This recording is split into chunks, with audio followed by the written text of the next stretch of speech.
जुमा किस पर फर्ज है? जुमा उन लोगों पर फर्ज है, बालिग मर्द मुसलमान मुकीम मुसाफिर पर फर्ज नहीं, आजाद सेहतमंद शदीद बीमार पर फर्ज नहीं। औरतों पर जुमा फर्ज नहीं, लेकिन अगर वो पढ़ लें तो नमाज सही है। जुमे के दिन गुस्ल, जुमा के दिन गुस्ल करना सुन्नत मुअक्कदा है, खास तौर पर जब जिस्म से बदबू निकल रही हो।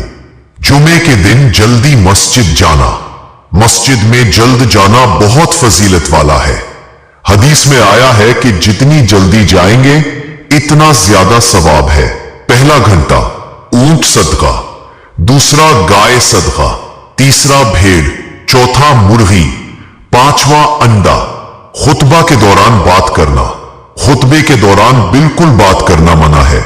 इवन चुप रहो कहना भी मना है, सिर्फ इशारा किया जा सकता है।